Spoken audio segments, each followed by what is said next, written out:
Master the future of legal transactions with JFE Notary Chain and turn innovation into your competitive edge. Get started with the standard plan at $1,999, limited time $1,599, and unlock full curriculum access, a digital certificate, our community forum, and 3 months of instructor support. Build foundational expertise that gets you career entry-level ready faster and with confidence. Go further with premium at $2,999, limited time $2,399, including all standard features plus 6 months extended support, 2x one-on-one mentoring sessions, access to advanced workshops, and an alumni network invite. Enjoy accelerated learning, personalized guidance, and enhanced networking to stand out in the market. Scale with our corporate solutions featuring a tailored curriculum, dedicated corporate training, bulk enrollment discounts, and white label options. Equip teams with scalable training and give your organization a decisive strategic advantage. Enroll now and join a future-focused community mastering JFE Notary Chain from day one. Legacy paper diverges from physical reality. Eastern banks drain vaults while a Western closed loop traps premiums, around $97 and about $173 out. Family offices hold just 2% metals, institutional entry points to $8,000 gold and $230 silver with real security in physical possession. RESI 4.0 replaces ex-post litigation with ex-ante engineering, proactive code-based self-executing contracts where breach is impossible. A civil law notary acts as a sovereign node certifying animus, so intent aligns with automated execution, the law between the parties. Compliance becomes syntax. Basel III and FATCA enforced as code with on-chain document notary seal and jurat hashes gated by RBAC. Be value-centric. Trade ratios to stack ounces, use goldbacks to bypass premiums, and never sell metal for dying currency. Introducing the ultimate play and metals IRA, handbook your map to the great monetary re-architecture. We have left institutional assumption behind and entered syntactical trust where code, math, and physics replace brand promises. Become a sovereign node and let the robot referee enforce value with 12-second finality. No lawsuits, just execution or instant reversion. Anchor wealth on the 3 pillars: rules, rails, and rock, with legal claims, tokenized rails decentralized, and gold and silver as the immovable core. Upgrade from hoarding to kinetic metal with spendable goldbacks and silverbacks, divisible and collateralizable, so you can use them without triggering a sale. Use financial teleportation to spend purchasing power without selling with ERC 3643 compliance and atomic reversion guarding your principal. Stack more ounces through the gold-to-silver ratio play and bypass rigged retail premiums with institutional-grade acquisition inside the financial biodome. Claim your sovereign position. Now get the handbook qualify as a Lex node operator and call 888-524-3648 or 904-892-7870 before the window closes.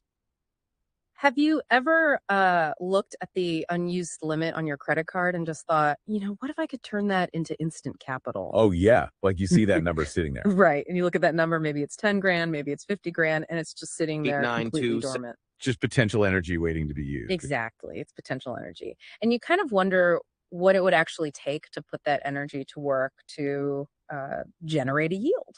But without, risking your house or your car. Right. Without risking everything you own.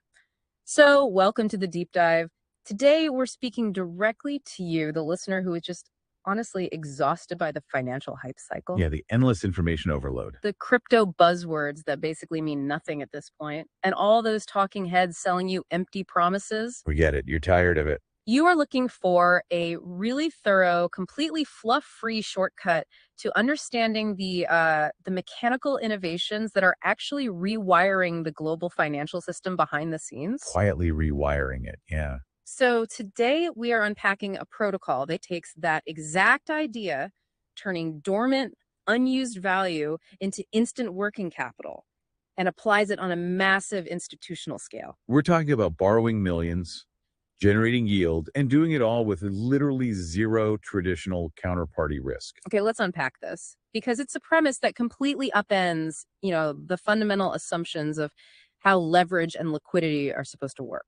It really does. I mean, if you look at the last 50 years of the traditional financial system and even the last decade of the decentralized finance ecosystem, DeFi, right? They have both operated on this deeply flawed, highly volatile variable. And that variable is human creditworthiness. Exactly. The whole system is basically built on the question of, like, can I trust you to pay me back? Right, which is a terrifying foundation when you really think about it. It is. And the answer, stylistically and historically speaking, is very often no. I mean, we saw this in the 2008 financial crisis with subprime mortgages. Oh, absolutely. And we saw it again, in 2022 with the collapse of those massive crypto lending platforms, Celsius, Voyager. Billions of dollars just evaporated. Evaporated overnight because the system relied on assumed creditworthiness. A borrower makes a promise, the lender believes them. And when the market turns, the borrower defaults. And because of that fatal flaw, we currently have trillions of dollars in traditional hard assets, stuff like gold, real estate, commodities just sitting on the sidelines of the blockchain ecosystem. Right. Institutional players look at the volatility, all the unsecured promises, the sheer human recklessness of the digital asset space, and they simply opt out. They have to. A pension fund or a massive trust, they just cannot risk unbacked systemic insolvency. They need guarantees, actual ironclad guarantees. So to fix this, we have to completely change the rules of the game. Our mission for today's deep dive is to deconstruct exactly how one specific system is doing just that. It's called the Aureum Custodia Finance Protocol. Yeah, we'll just call it the ACF protocol for short. It basically operates as an extension of the Justice Fund Exchange, or JFE. And what we want to understand is how this system performs what honestly looks like financial alchemy. Financial alchemy. I love that. Right. Because it takes physical, gold-backed commercial leases, fuses them with a $100 million master life insurance policy, and engineers an entirely new, fully solvent digital asset class. But to pull that off, to really eliminate that human flaw of counterparty risk, we have to introduce a concept that sounds honestly like science fiction. But it's actually rooted in centuries-old law. Exactly. It's called algorithmic jurisprudence. Algorithmic jurisprudence. That's the foundational concept here. Right. And we need to anchor ourselves here. If you don't understand this foundation, the rest of the protocol is just going to sound like a salad of tech jargon. Yeah, it'll just sound like noise. So break it down for us. What does algorithmic jurisprudence actually mean in practice? At its core, algorithmic jurisprudence is this philosophical and operational doctrine.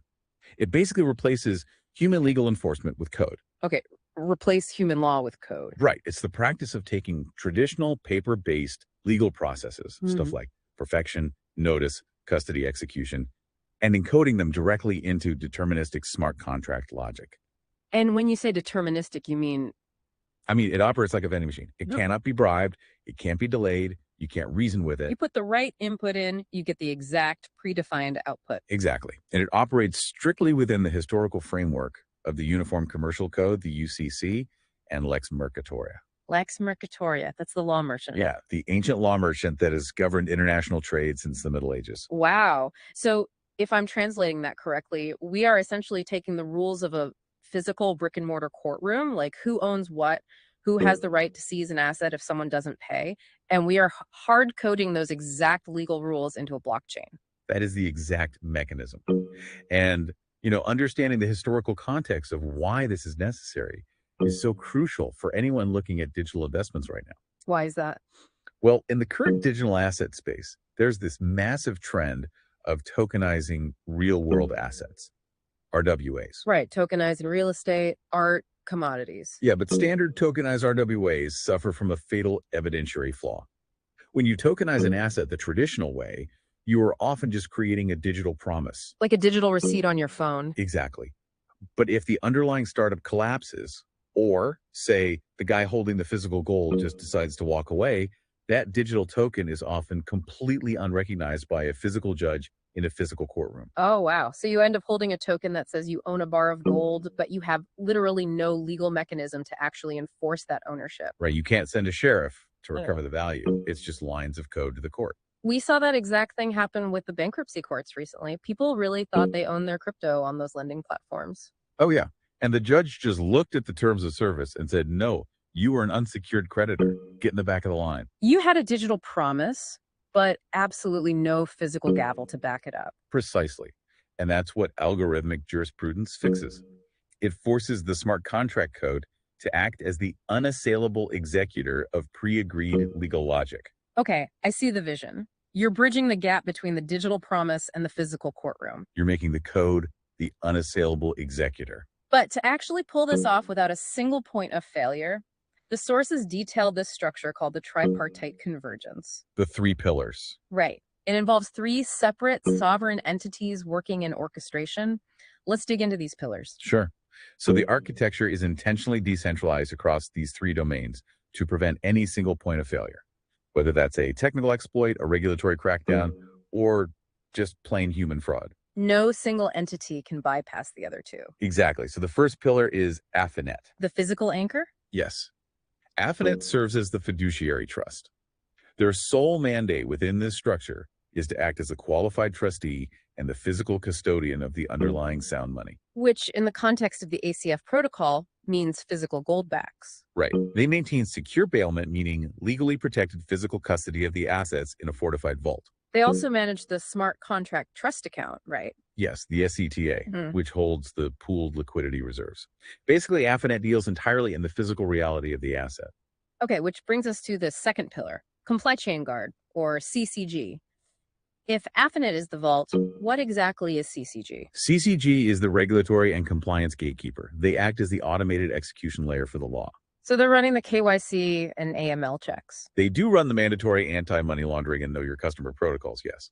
But their most critical function is evidentiary. Evidentiary, how so? They deploy automated digital agents to pull data from the Depository Trust and Clearing Corporation, the DTCC. Okay, the DTCC. They do this to independently verify that the legal paperwork claiming ownership of that gold actually exists in the real world and is officially filed. They're checking the real world receipts. Exactly. Furthermore, they cross-reference the Accord database to confirm that the master insurance policies we mentioned earlier are actively bound to the asset. So they are the auditors. They check everyone's homework to ensure the real world actually matches the digital claims. That's a great way to put it. And that leaves the third pillar, Aureum. Aureum functions as the digital civil notary and the arbitration registry. Okay, so AFINET has the gold in the vault. CCG verified the paperwork. What does Aureum do? Once those first two steps are done, Aureum takes all of those verified legal documents, runs them through a cryptographic algorithm to create an immutable digital fingerprint, and records it onto a decentralized registry. They hash it. They hash it. Aureum is what actually creates the perfected digital chain of title. It translates the physical law into the digital state. Wait, let me stop you right there. I have to push back on this entire premise. Okay, go ahead. For over a decade, the entire pitch of the crypto industry, the reason you listening probably got excited about blockchain in the first place, is that it's supposed to be fast, frictionless, and peer-to-peer. Right, no middlemen. Exactly. I send you money, you receive it. But you just described introducing massive, heavy bureaucratic friction. I did. We have a physical vault company, a compliance gatekeeper pulling DTCC registries, and a digital notary hashing legal documents. Doesn't all this heavy bureaucratic friction completely defeat the purpose of decentralized finance? It absolutely defeats the purpose if you are looking at it from the perspective of a retail day trader who just wants to flip meme coins on a Saturday. Fair point. For that user, this system is an incredibly frustrating nightmare. But you have to remember the target audience here. This friction is entirely intentional. Intentional friction. Yes, it is the exact mechanism that shields the asset from market volatility and guarantees its insurance backing. Ah, I see. You simply cannot have unassailable institutional-grade security without strict procedural adherence. Institutional capital doesn't want frictionless speed if it means they might lose $1 billion to a smart contract bug. Or an anonymous hacker. Right. They want legal guarantees. By forcing every single asset through this tripartite gauntlet, the protocol ensures that the digital token that eventually pops out the other side is backed by real-world legal superiority. That makes perfect sense when you frame it around institutional capital. You are gladly trading frictionless speed for absolute legally enforceable security. The friction is the product. Okay, so with that legal foundation set by those three pillars, how does this actually apply to a physical piece of gold? That brings us to the core financial instrument. Right. How do we use this bureaucracy to turn a dormant asset into working capital?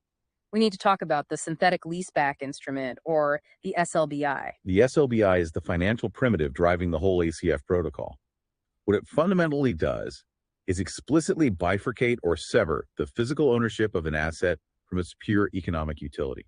Let's use an analogy here to make this concrete for you listening. Think of it like owning a massive commercial warehouse. Okay, a warehouse. You, as the landlord, you retain the physical deed. You own the concrete, the steel, the land itself. The legal ownership never leaves your hands. Right. But your tenant gets the economic utility of the space. They store their inventory, run their logistics, make a profit, and in exchange for utilizing your concrete, they pay you monthly rent. Exactly. You're separating the concrete from the cash flow. You are separating the physical ownership from the economic utility. Does the SLBI function the same way with gold? That is a perfect structural comparison. You are locking down the physical reality of the goldbacks while allowing their economic value to circulate freely. How does that actually work legally, though? It's operationalized through a specific lease contract under UCC Article 2A. That's the section of commercial law that governs leases. Okay. There are three key entities in this contract. First, the lessor.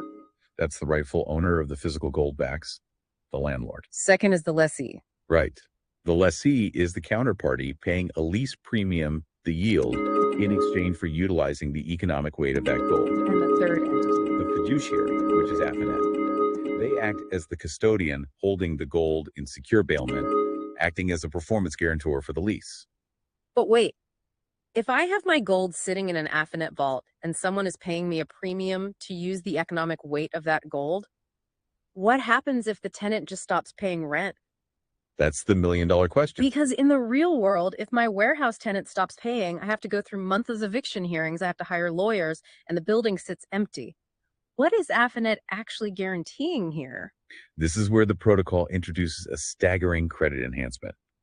It separates it from almost anything else in the market. Let's hear it. The lease contract is legally tethered to a $100 million master life insurance facility. $100 million. Yes, underwritten by Lords of London and managed by Dominion Insurance Services.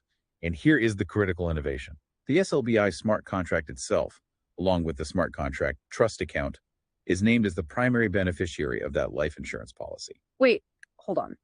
Are you saying a piece of computer code, a smart contract, is the named beneficiary of a human life insurance policy? Yes, exactly. Yeah. The protocol fuses a standard physical commercial lease agreement with a massive institutional life insurance product. That is wild.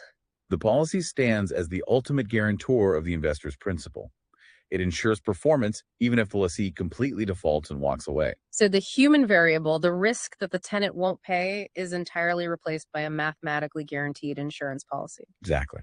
Okay, so we have physical gold locked in a vault, a tenant paying rent for the utility of that gold, and a $100 million insurance policy backing it up. It sounds airtight. It is. But how do we actually get this heavily lawyered physical arrangement onto the blockchain without losing its legal validity? That takes us into the notary chain. Right, because standard tokenized assets often get laughed out of court.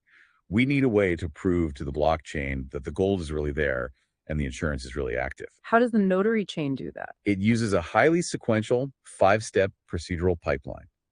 It completely eliminates what the industry calls the RWA Oracle problem. Let's map out that pipeline step by step. What is step one? Step one is initiation.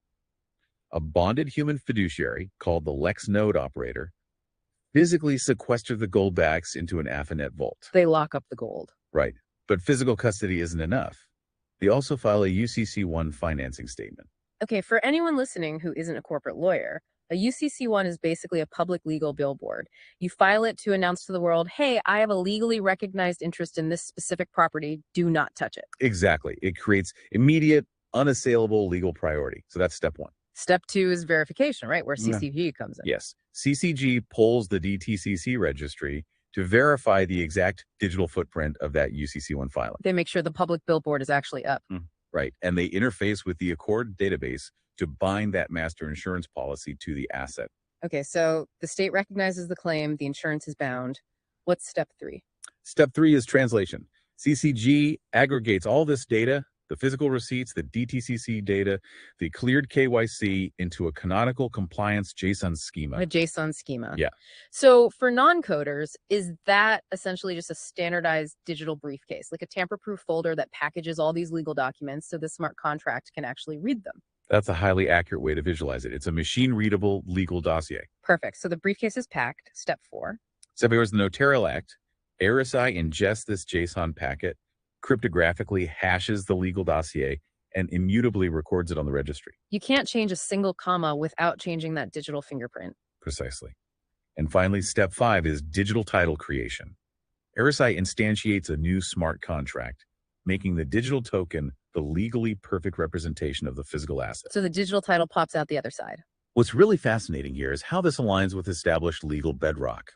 How so? Well, the sources specifically cite a bankruptcy case in Rebel Rents, Inc. Oh, right. Rebel Rents. In that ruling, the court reinforced the absolute supremacy of a perfected security interest over competing claims. Basically saying whoever filed the paperwork perfectly first wins. Exactly. By mandating this exact pipeline, the digital token is backed by real-world legal superiority. It's unquestionable. That's a huge paradigm shift. You aren't trusting a developer in a hoodie, you're trusting UCC Article 9. Precisely. So once the digital title completes this intense pipeline, the system enters the operational phase, tokenized leasing. Let's look at the actual tokens you end up holding. The protocol mints 2 correlated token classes once the lease is perfected. The dual token architecture. Right. The first is the SLBI NFT. It uses the ERC 721 standard. The non-fungible token. Yeah, this is the unassailable on-chain notarial deed. It represents the entire perfected lease package and all its immutable metadata. It's the physical deed to the warehouse. There's only one. Exactly. But you can't easily chop up a deed to buy groceries. Right. So that's where the second token comes in. The SLBI yield tokens, which use the ERC 3643 standard. Okay, ERC 3643. These are fungible compliance restricted tokens. They represent fractional shares in the lease's income stream, the premiums, and the insurance guarantee principle. I really want to highlight that specific token standard, ERC 3643, because for the crypto natives listening, that is not your standard ERC 20 token. You can't just spin that up and swap it on Uniswap. No, absolutely not. ERC 3643 is critical. It creates a closed permissioned ledger. Permissioned, meaning baited. Yes. If your digital wallet has not been whitelisted through CCG's strict KYC and AML verification process, you literally cannot hold, send, or receive these yield tokens. The smart contract will just block the transaction. It automatically rejects it. For you listening, this matters immensely. It means your yield token cannot accidentally be sold to a sanctioned entity or a hacked wallet. Right. The code legally protects you from becoming an accidental money launderer. It traps the value in a legally compliant ecosystem. Now, the sources also mention an amazing detail about the liquidity here. These applications aren't just built off empty wallets, right? Right. They aren't hoping to attract retail liquidity from scratch. The developers hard code access to massive pre-funded Ethereum wallets. Like the Diversity Metals wallet. Yes, which holds around $114 million. And the Notary Chain wallet holding between 60 and 79 million. They're tethering these contracts to an existing pool of money. Exactly.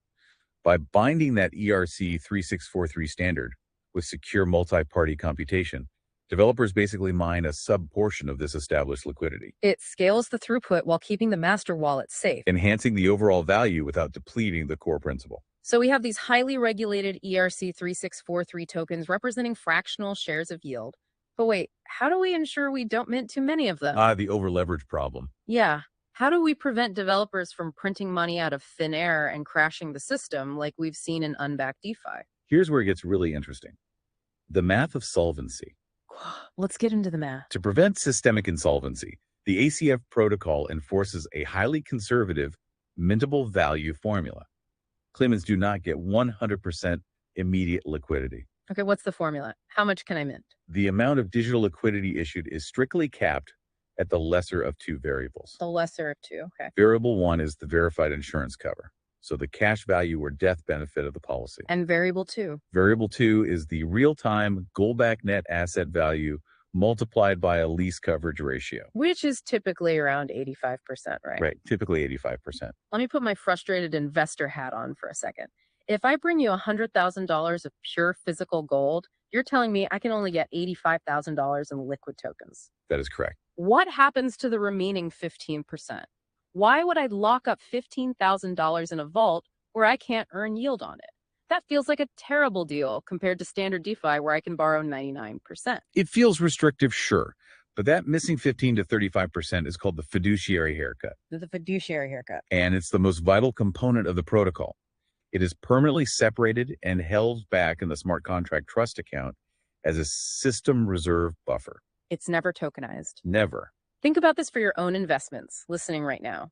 Accepting a reduced liquid payout, that haircut, is the mandatory cost of ensuring the entire trust remains solvent. You are trading maximum immediate leverage for absolute mathematical security. Exactly. If the price of gold drops 10% overnight, standard DeFi protocols just liquidate everybody. They crash.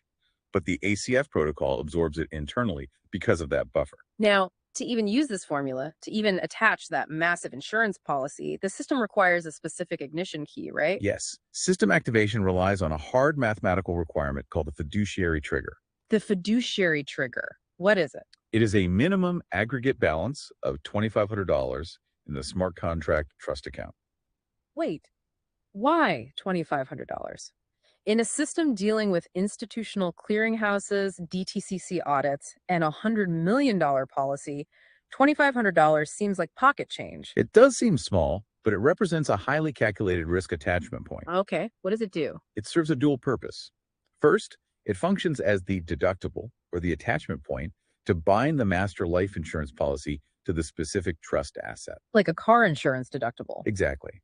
If a position falls below that $2,500 threshold, it is immediately detached. It becomes strictly uninsured. Oh, wow. So you have to hit that minimum to be protected by Lords of London. Yes. It forces the participant to have true skin in the game. You're crossing the threshold from self-insured risk into highly regulated institutional backing. And the second purpose. It acts as a leveraged engineering enabler. That pooled reserve unlocks advanced DeFi primitives like flash loans. Right. Those massive split-second uncollateralized loans. Exactly. The system won't even process a flash loan unless you've crossed that fiduciary trigger. Now, I want to bring up something fascinating from the sources about how people actually reach that $2,500 trigger.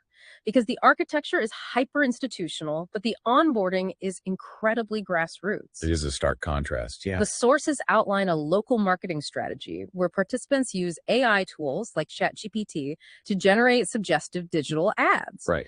They write ads offering people a way to, quote, earn up to $35,000 a month, or they target tax clients telling them to leverage tax returns to acquire sound money. And they post these on local classifieds like Craigslist. Hey, listen, social media, yeah. I have to ask, isn't that bizarre? We're talking about unassailable legal frameworks and Lords of London, and the lead gen strategy is a make $35K a month Craigslist ad driving people to a talk to chat link. It sounds almost scammy. I know it sounds jarring, but it's actually a very calculated way to streamline lead generation. How so? The protocol needs to vacuum up fragmented retail liquidity and convert it into sound money. Using AI-assisted ads on local classifieds drastically lowers the customer acquisition cost. It's a wide net funnel. Exactly. You catch the attention of a general prospect looking for yield or a tax client, you drive them into a controlled talk-to-chat environment, and then you educate them. You educate them on the necessity of sound money, and they acquire their first Goldbacks. Right.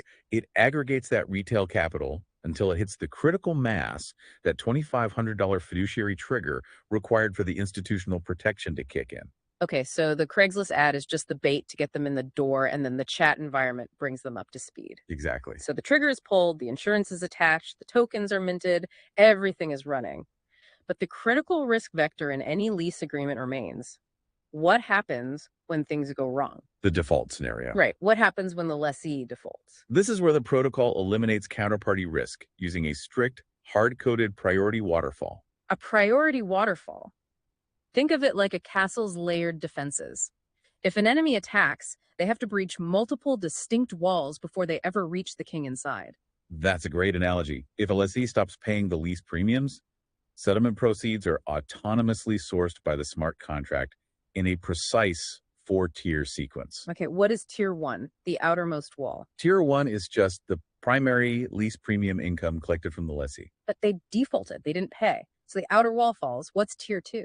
Tier 2 is a cash value drawdown directly from the attached life insurance policy. Because the smart contract is the beneficiary. Yes, the contract uses the stored cash value of the policy to cover the missed payments instantly. That is brilliant. The insurance pays the rent. What if that's depleted? Tier 3. Tier 3 is a death benefit payout from the life insurance policy to the SCPA. The policy liquidates to make the trust whole. And if, for some catastrophic reason, all 3 of those fail. Tier 4, the inner keep. Liquidation of the physically custodied Goldbacks. The actual gold. Yes. But as you can see, the physical sound money sits at the absolute bottom of the waterfall. It is heavily shielded behind layers of premium income and insurance capital, It's the absolute last resort. and it requires a multi-signature quorum to even authorize it. If we connect this to the bigger picture, this is exactly how algorithmic jurisprudence works in practice. Yes, under case law like American Transit Insurance Company v. Siemens Credit Corporation, a lessee's obligation to pay is irrevocable. They can't just walk away. Right. But instead of spending months litigating a default in court to enforce that, the code executes the waterfall instantly. It automates the enforcement. It completely removes waivable human discretion. So your principal is protected by the waterfall and the yields are flowing. How do you actually get your money out? The settlement imperative. Right. That brings us to the final rule. The Justice Fund Exchange dictates exactly how a claimant extracts realized value. And it does so using a strict hierarchy of money. A hierarchy. Explain that. The protocol actively traps value in sound money to perpetually protect systemic liquidity from standard fiat inflation. So what's at the top tier? Physical gold and silver ounces, ultimate non-depreciating settlement. The middle tier. Goldbacks. They're the primary current money for transactional use. And the bottom tier. Fiat and stable coins. They are temporary rails for convenience, definitely not for long-term storage. Because of inflation. Exactly. So AFNet administers payouts across 4 specific settlement rails based on your immediate liabilities versus your long-term goals. What are the rails? Rail 1 is the fiat rail. Immediate off-chain wire transfers, mostly used for taxes or legal fees. You got to pay the taxman in his own currency. Rail 2. The SBBX token rail. Permission stable coins for whitelisted DeFi access. Rail 3. The Goldback token rail. Direct settlement in tokenized gold for wealth preservation. And Rail 4. The hybrid rail. Right. Split disbursements, like 50% fiat, 50% Goldbacks. And the valuation algorithm for these payouts is ruthlessly conservative, right? It protects the trust corpus. It's extremely conservative. The payout is always the absolute minimum of 3 variables. The trust cap, the market adjusted value, and the available SCTA liquidity. It literally cannot pay out more than it safely holds. Never. The math protects the system, completely ignoring market hysteria, which actually aligns with the ruling in Maple Farms, Inkvie City School District of Elmira. Meaning standard inflation doesn't change the contract. Exactly. So what does this all mean? We've explored how the JFE and ACF protocol use algorithmic jurisprudence to bridge the gap between physical law and digital liquidity. We've covered the tripartite perfection pipeline, the $100 insurance policy, the conservative minting formula, and that deterministic priority waterfall. It literally turns static gold into a risk-mitigated, yield-generating digital asset. It's an incredible system. In a world plagued by unsecured digital promises and counterparty risk, this model demands unassailable physical evidence and strict commercial law before a single token is minted. It's a blueprint for fully solvent finance.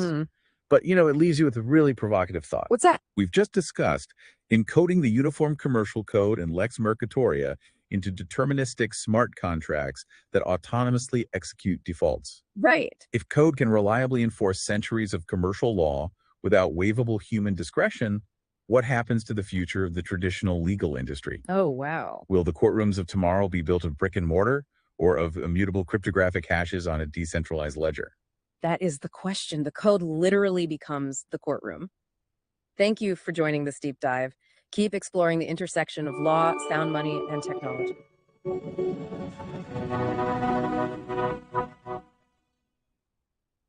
Welcome, ladies and gentlemen, to Mining Newsflash. Today, featuring Canada Nickel, Arizona Sonoran Copper, Nucor Gold, or Cisco Development, and Uranium Energy Corp. Here on Commodity TV. This video is distributed and paid for on behalf of Canada Nickel, Arizona Sonoran Copper, Nucor Gold, or Cisco Development, and Uranium Energy Corp. Canada Nickel reached an important milestone for the Crawford project. Canada Nickel announced that the Canadian Impact Assessment Agency, IAAC, has officially started the federal environmental assessment for the Crawford Nickel project after confirming that the environmental study is complete. The final permit decision is targeted for summer 2026. Hudbay Minerals makes a major move with the acquisition of Arizona Sonoran Copper for around $1.5 billion. One of the most important copper projects in North America is being created.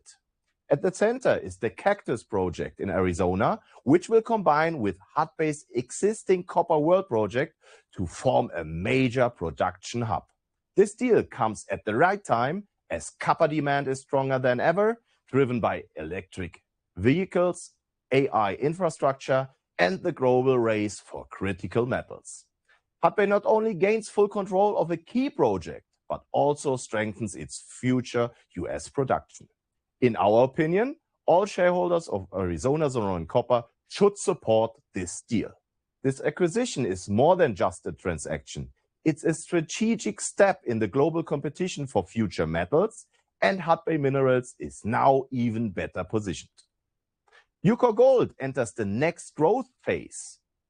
The drilling program at the NG Gold project in Ghana is expanded to a total of 60,000 meters with 3 drill rigs currently active.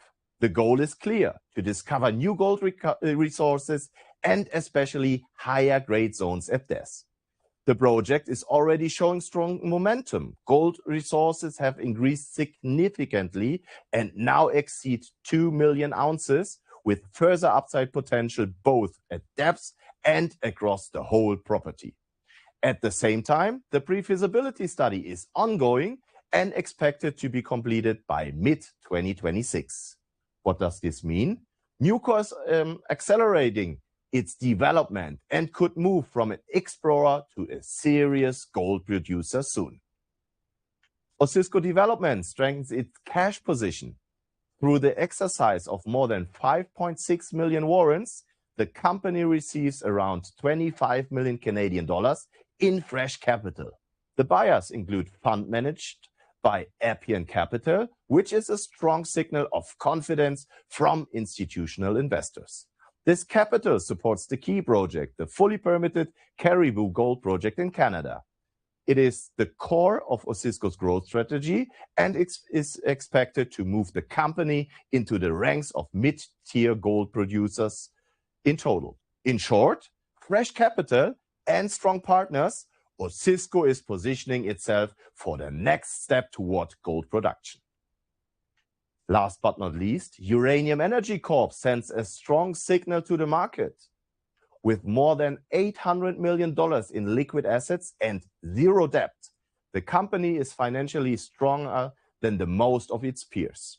At the same time, UEC is already generating revenue with around $20 million from uranium sales at attractive prices.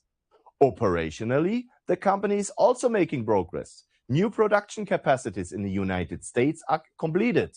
Several projects are close to starting production, and the long-term goal is to build a fully integrated US uranium supply chain from mining to processing. Our conclusion: financially strong and strategically well-positioned, Uranium Energy is becoming a key player in the uranium market, even though profitability will take more time. If you enjoyed the video, please consider subscribing to the Commodity TV so you don't miss any updates from the world of mining and resource companies. You can also find all the information on our Commodity TV app, available in German and English, as well as comprehensive coverage of the global commodity sector. Please also note the disclaimer displayed. The discussed companies are or will be part of the SRC Mining Special Situation Certificate, and I am a shareholder of these companies. Thank you very much for watching us, and bye-bye from Switzerland.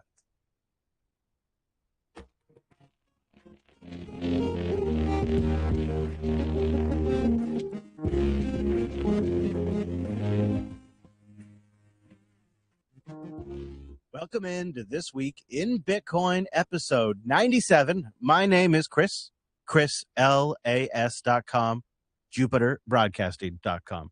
Well, today's episode is way off format. You got to have fun every now and then.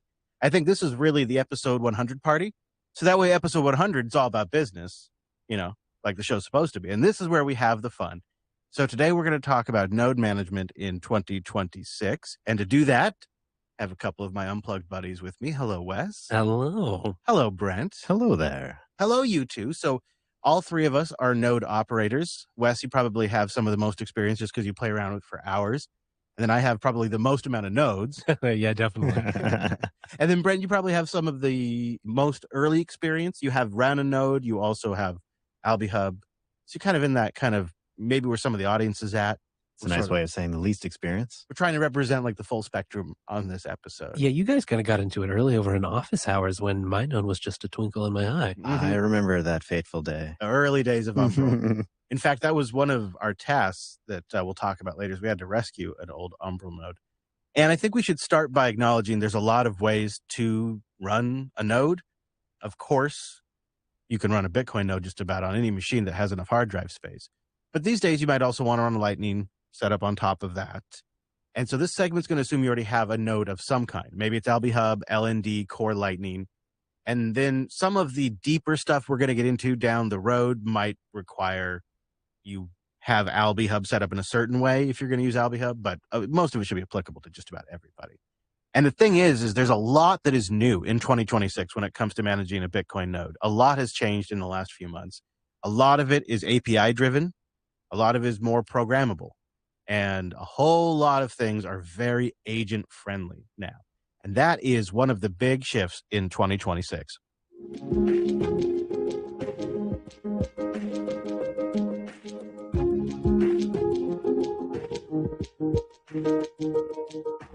Anybody who listens to this show, you probably know you should be running a node. So the question really isn't, should I run a node? It's, how do you properly run a node? What can your node talk to? How does your node get authenticated to? What's allowed to talk to your node? How do you monitor how your node is doing? And how do you keep an agent, if you want to deploy one, from getting too clever with your scarce money? This is the new stack we need to talk about. It's not just wallets and dashboards anymore. It's APIs, credentials, setting budgets for agents, event monitoring, and then guardrails. And when you put all of this together, it is not only a really fun stack, it's an extremely powerful stack that can nearly be automated to run itself. So I think we should start with Bitcoin Core and kind of talk about maybe what we could describe as the API ladder here.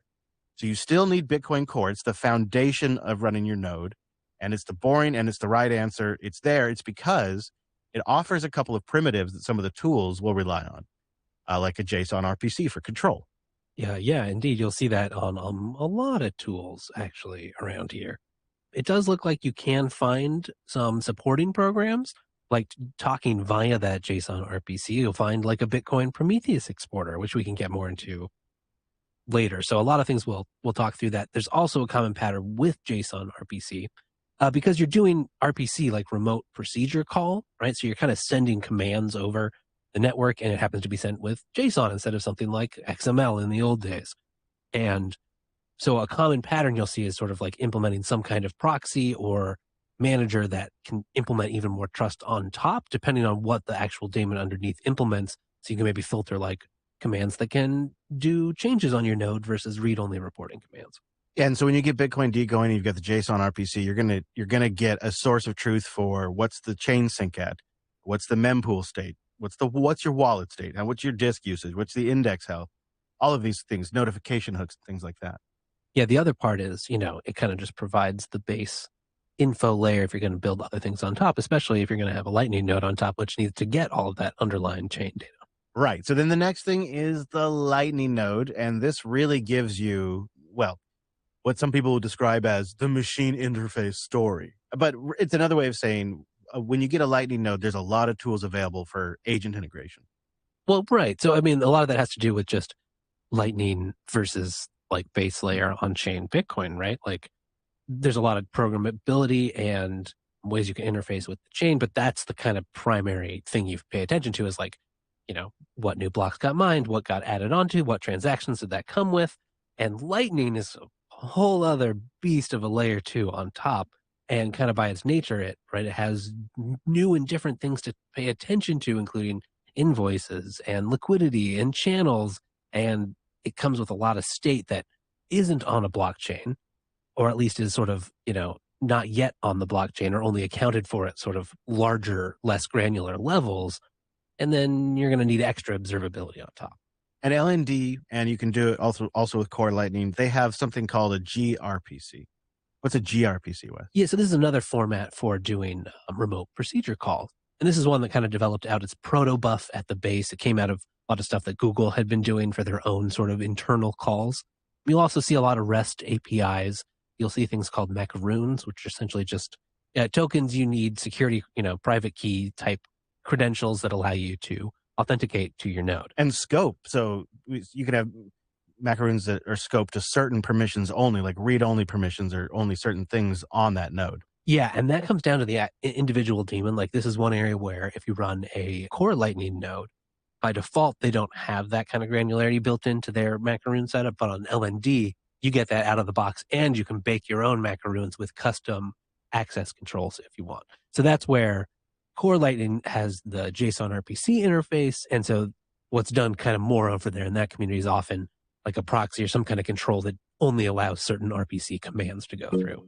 All right, have we lost you at all, Brent?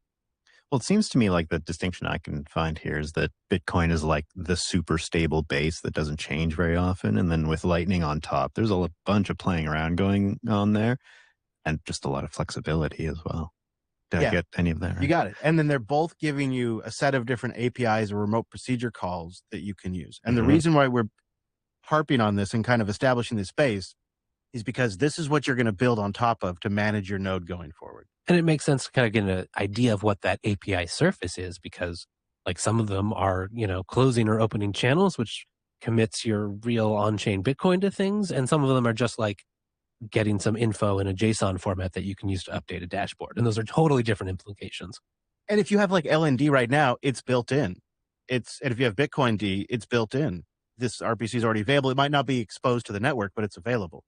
But let's clear up something before we go any further. Because you've mentioned it a couple of times. I've mentioned it a couple of times. There's LND and there's core Lightning. What's the difference? Yeah, well, they're both just different implementations of the Lightning Network protocols. So they're, kind of like with email or other systems, you can have different daemons that both speak the same protocol. Or on Bitcoin, we have Bitcoin Core and Knots. Exactly, yeah. So that's the same thing here. So LND is a Go version, and they've kind of like, it's like all in one. It's very comprehensive. It has support for like a lot of just like detailed APIs on a large surface area and does a lot of things well.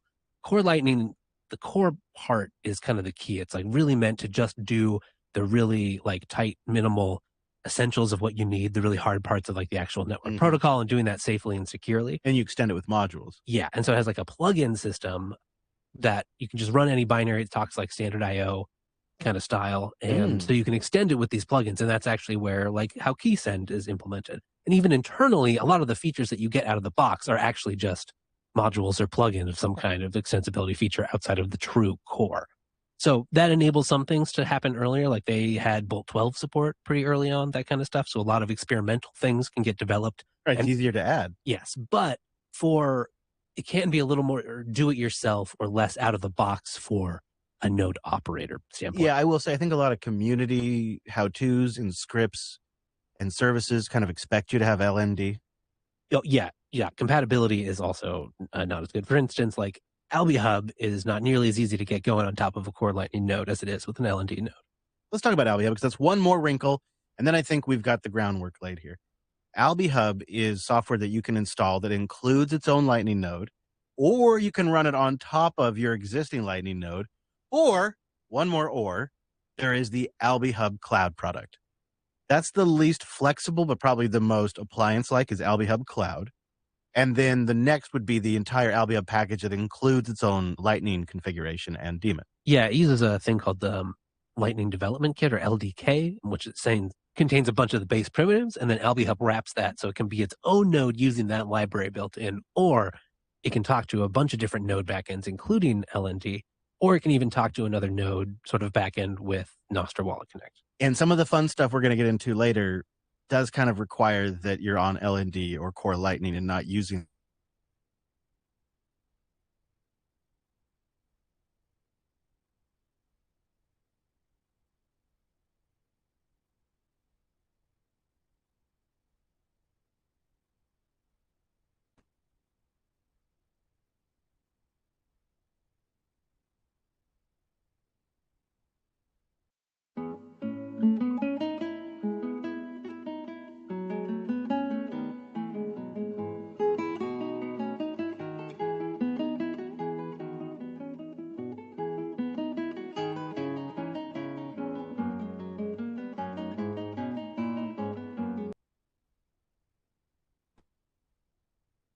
the entire AlbiHub package that includes its own Lightning configuration and daemon. Yeah, it uses a thing called the Lightning Development Kit, or LDK, which it's saying contains a bunch of the base primitives, and then AlbiHub wraps that so it can be its own node using that library built in, or it can talk to a bunch of different node backends, including LND, or it can even talk to another node sort of backend with Nostr Wallet Connect. And some of the fun stuff we're going to get into later does kind of require that you're on LND or Core Lightning and not using their built-in Lightning.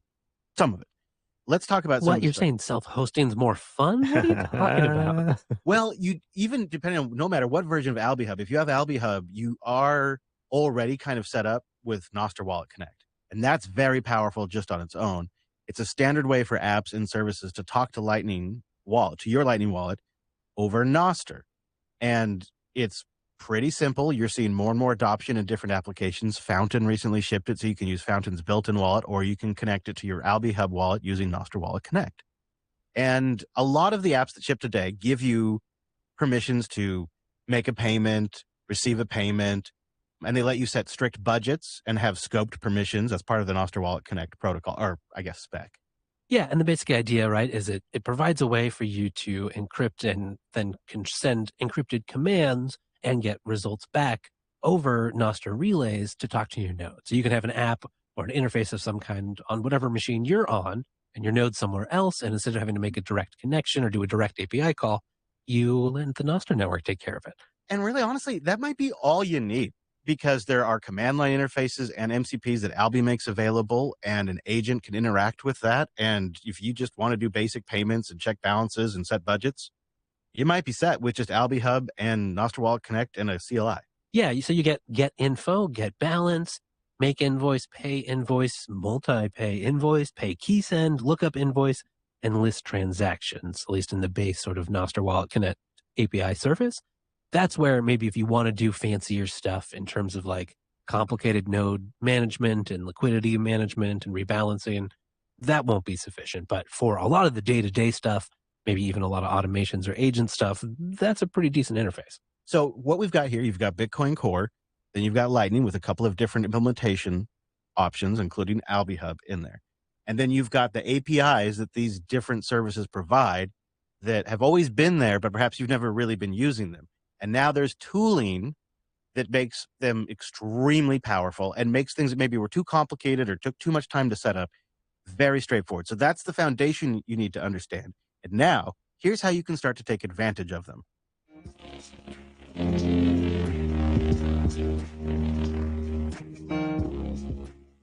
Let's start with the low-hanging fruit right here. You could just use open code. Learn to love open code, and it is one of the biggest practical unlocks for node operations. You can install it locally on your workstation and point it at configs and scripts. You can have it SSH into your remote node and put it in plan mode at first, have it learn the system, then come back and propose changes before it touches anything. And we did this with a couple of nodes. Brent's had a very old Umbrel node from the very early days of Umbrel. Years ago. On years a VPS. Mm-hmm. Worst and case. It kind of broke at one point. We said, we got to get around to fixing that. And then every time I would visit, we said, we should probably get around to fixing that. And then a couple of years went by. Yeah, but you guys fixed it recently, right? Yeah, so we had this VPS and we thought, we'll also run IPFS on this thing. Port conflicts happened, took down the Lightning node and just messed things up. But we wanted to get those channels back up. And so in, probably 15 minutes, open code is able to assess the problem, disable the right services, restart things, and then continually monitor the Lightning server and make sure things were coming back up. And it noticed, your VPS is running out of RAM. We could make these adjustments. It's really great like that. We also had an Umbrel script that was broken on an old install, and it recovered that. It's also really fantastic at verifying if you're waiting for your services to start. You don't know, is Lightning starting or not? It can go in and knows where to check and tell you what's going on. Open code can be a fantastic tool that can take advantage of not only things on the file system, but also these APIs. Yeah, I mean, you can get into like finer grained work, but even just as a default, and you should be careful, and we can get into the safety part of this, but right, like even just the base commands you run, like a get info command on your Lightning node, that often spits out like a JSON blob that it's not hard for the human to read, but it's not really what we're best at, and it is what these things are best at, And so it can present that in a nice little table for you to check out. It can call out things that might look like an error, or yeah, just report on the status of like, nope, we're still waiting to catch up with the Yeah, blockchain. you're at block height this, and by like one of the things I love is you're at this block height, and by observing so far, I estimate it'll be another half hour before sync is complete. Nice. Yeah, that kind of stuff. But let's touch on safety, because you do need to be careful. There's plan mode. It is helpful. It's permissions that really matter. So if the agent is logging in, it's logging in with whatever that user has access to, whatever wallet that user has access to. You need to be really careful there. And that's where something like you were trying to play with is writing some sort of pre-made agent scripts and wrappers that you can supply with like their own macaroon style or like whatever auth password, etc. stuff that is injected in there, and then they just have access to that. Yeah, exactly. So we could talk more about bolts in a minute, but my LNCLI and bolts commands are wrapped exactly like you say, with just certain protections in there, and they're designed so there's like bolts, and then each Lightning node has a bolts dash host name, and that is scoped only to that host with only those commands. And that way, there's less work or speculation an agent or a tool like OpenCode has to do. And then, especially with L&D, like you can give them, some of them could just have the read-only macaroon, some could have the full commands, maybe gated with special instructions that require more of your, input or authorization. And you can like make a custom one if you needed to, so that it could only do a couple of changing commands. Like you can make payments, but not X. And sticking with the repair and using OpenCode thing for one moment too, I will just say, before you have it move out of plan mode into build mode, ask it to create a spec.md and review that with your human eyeballs before it works, and make sure that's, what you want done. And really, I mean, I think both you and I, including with Brent, have had nodes kind of repaired or rescued with this. I think 3 is the count. Two that were significantly down for the count. I specifically remember rescuing nodes with you, Chris, before, these agent times. Yeah, back when we were first learning Umbral. It was one of your most hated mornings when you would come into the studio and sit down and be like, oh, the node went down. Okay. Again. I got to set aside 3 hours to try to dive into this and figure out what's going on. And you'd figure it out, which is great, but 15 minutes versus 3 hours. I think we've advanced. I know. It really is so much better now. The tooling is so much better. I had an issue where I was trying to plug in that was doing some automated fee management for my node. But as part of that, it was occasionally opening channels it thought would help my network, like reachability and stuff. But it kind of ran into an issue where it tried to open some channels, but like the fee rate was too low, so they were never going to actually open. And then it kind of got into a loop where it just kept doing that. So I had several hundred like phantom channels that were never going to open. Yeah. And so these kinds of automation tools were super useful. And exactly, like I could draft a plan with the exact specific IDs so I could make sure I was like not going to touch channels I knew I still wanted to keep or anything like that. Very helpful. Do you recall, did you use OpenCode to take care of that? No, I think this was a little before I was into OpenCode, but I used Crush and I think it was mostly Crush. Yeah, so if you take nothing else from this, like just use what we've talked about so far with OpenCode. However, really the thing I think would be ideal is to automate this a level further, to make this even smoother. It is 2026. It is the year of the agents after all.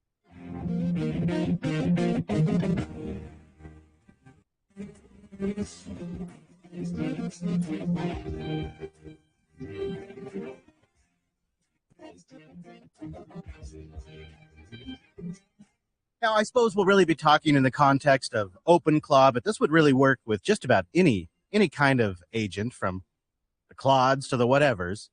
And it's stacking everything we've talked about and really turning it into something that's effective for you, that gives you actionable information, and maybe even helps you stave sats off of your node. Because that's one thing. I think if you have a Lightning node, you're using it, you can sometimes collect some sats on there. It can sit there for too long. It's a hot wallet. You should be getting them off there, but it takes time. That's my wallet.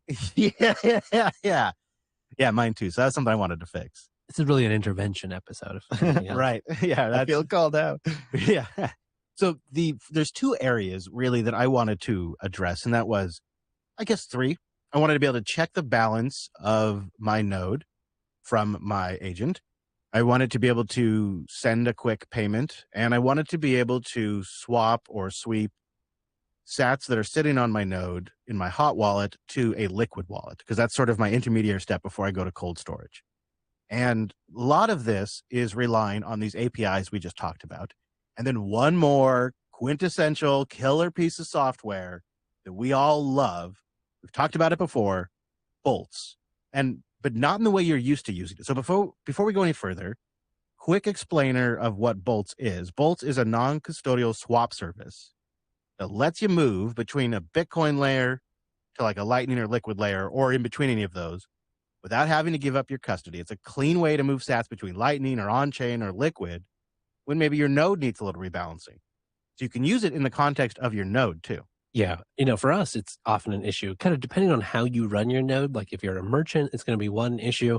If you're trying to run a routing node, it's another target. You're just trying to zap or something. Right. And for us, we often get stuff sent to us very generously from the boost. A boost. And so we often need to then rebalance to push sats back out so we maintain enough liquidity to receive new boosts. Right. And they need to have sending liquidity and all of that. And so Bolt is one service that's been really helpful to do that. And one of the mechanisms they offer is what's called a reverse submarine swap. And it's actually kind of really neat and clever. And the kind of high level version is you on your end generate a pre-image. It's like a random value.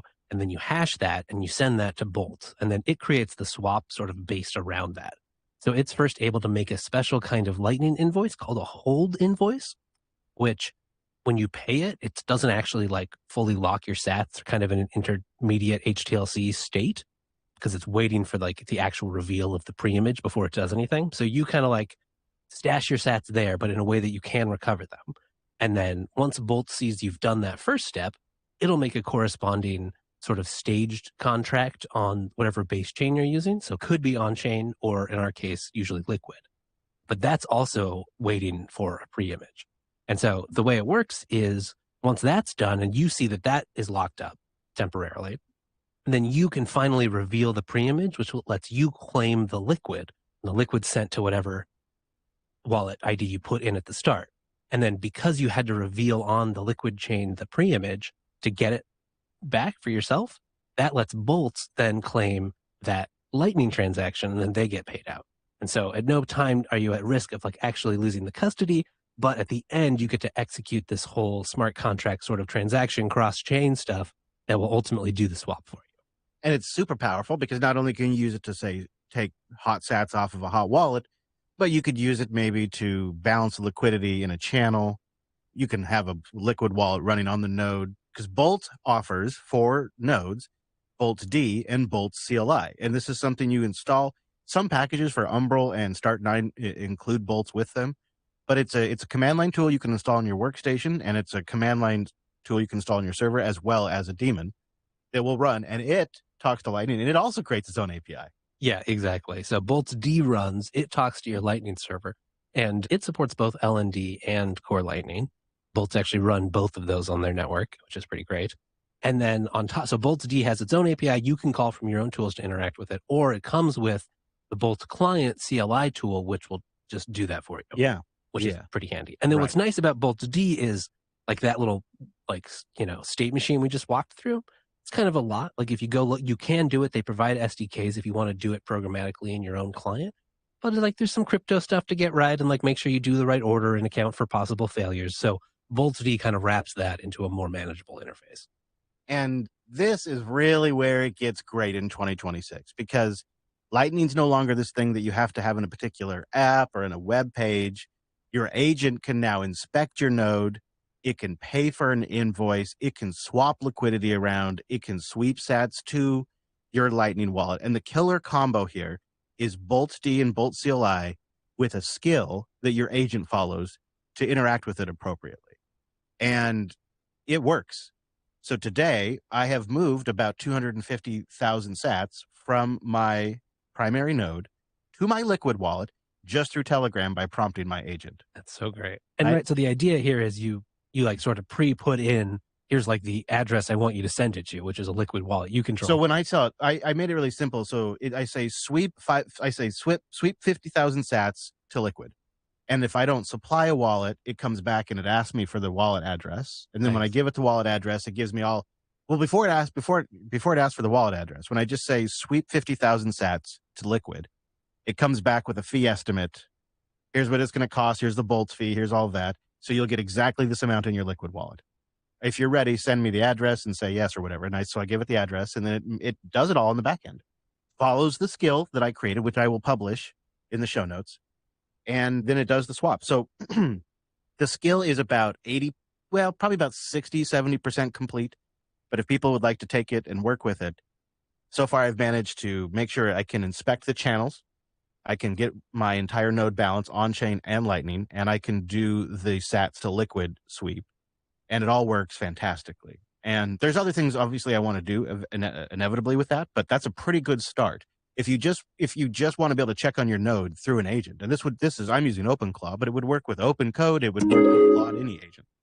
I have a question here about security practices, I guess. You guys are always saying, don't throw your API keys into a bunch of your prompts. How does it feel about putting wallet, node addresses and things like that into some of these prompts and letting these agents go wild?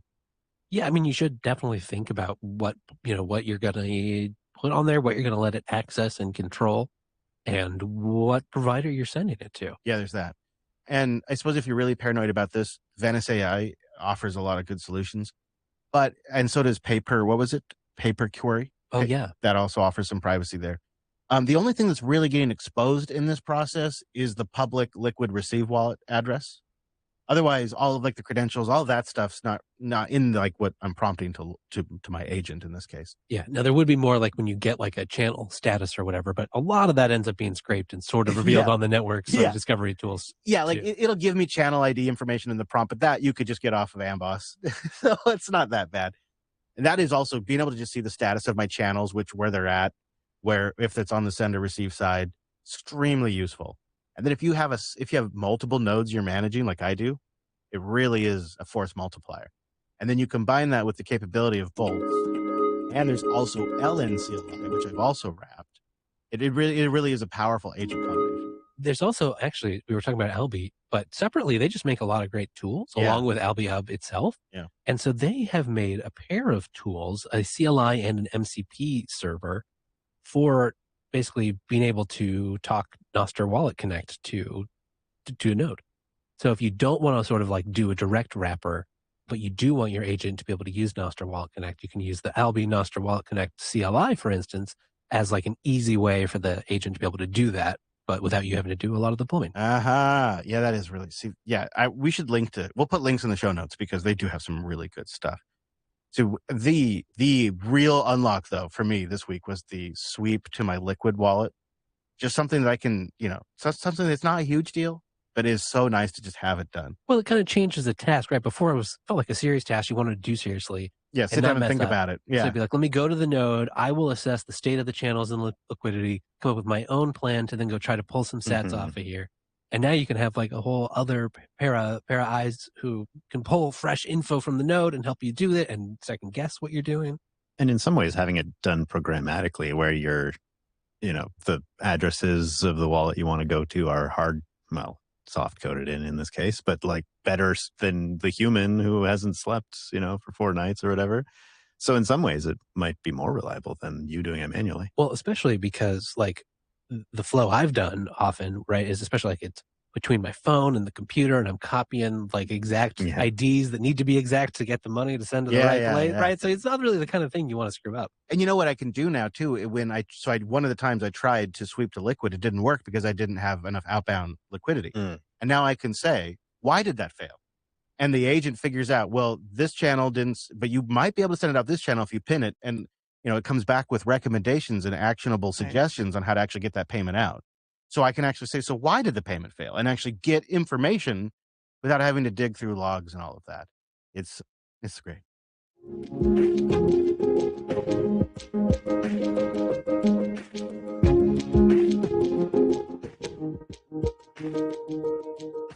You need to keep an eye on things, though. You need to monitor that stack. And like we've been mentioning, these APIs, they give you the ability to do just that. Bitcoin D, LND, Core Lightning, they all offer the ability to monitor them and expose metrics. And one of the ways you can do this is through Prometheus. Yeah, I mean, it's really become, of course, pretty much a metrics standard out there, even if you don't use Prometheus itself as a tool. all kinds of different telemetry options, both on the client and the server side supported. So like there's Bitcoin Prometheus Exporter for Bitcoin D, and a lot of these even come with, say, a starter Grafana dashboard you can use in conjunction. And LND has LND Mon, which is a side project that is still a really easy way to get information from your LND node that you want to monitor. You can see things like invoice flow, channel health, forwarding behavior, peer status, how the RPC is doing. And that's what's also really good if you want to make sure your agent can talk to it. Yeah, right. That's how a lot of these tools end up working is like they will go make the calls, like the limited set of calls to go just collect data and expose that in the Prometheus metrics format. And it is really, really straightforward to task the agent to build a Prometheus scrape on this information. Core Lightning kind of has a built-in system here, which is really nice, right? Their plugin you can just get, I guess, built-in is. Yeah, it uses the built-in plugin systems, and it's in the sort of not official, but sort of official, sort of like list of community plugins, and it seems pretty well rated. Yeah. Whereas with LND, you do need to have LND Mon. But either you get that plugin or you get LND Mon, and now you can monitor with Grafana and Prometheus. Prometheus pulls the stats, Grafana visualizes them. And you can get pretty far. And if you install mempool space, which a lot of us have on our node, that also exposes a series of API endpoints that can tell you things about the network state, like the current fees, transaction status, the block height, mempool conditions in general from your node's perspective. Essentially, all the information about the Bitcoin network that mempool is aware of can be exposed as Grafana endpoints around that. I think that's a good wider point too, is there's already a lot of good software and dashboards and ways to surface info around node management. And a lot of them end up having or using under the hood APIs that you can tap into, like with Mempool or Ride the Lightning or a lot of these things. So I'm now scraping all the data with Prometheus. And then with Grafana, it pulls that data out of Prometheus and it builds me my own custom dashboard. So I now have a dashboard that shows me what block height I'm at, how my node is doing, the memory usage, the disk space usage, the active Lightning channels, how my inbound versus outbound capacity is doing, how many sats I've received in the last 24 hours. It's one Grafana dashboard that's pulling the data from Bitcoin daemon, from Lightning daemon, all of it, and then into Prometheus, and then one dashboard, one panel to view it all, to make sure everything's up. And then with that, you can also base alerts. Which is also nice since you can now kind of separate things. You don't have to go log into software where you might be able to do both read and write actions. You can just pop open a dashboard and get a sense of what's going on. And I actually think it's almost more important. I'm not a dashboard stan at all. But if you will, it might be more important than ever. Because if you're tasking agents to do more stuff, it's probably a good idea to keep an eye on things and have some alerting built in. And so that's why I'm really kind of saying now is the time. I've had other reasons in the past why I really need to have monitoring set up, but that sort of was like the last, like, you got to do this. And this is such a great system now, because a lot of just the day-to-day tasks, the agent can monitor and manage for me. And then when I still need visibility, I've got it through Grafana and Prometheus monitoring.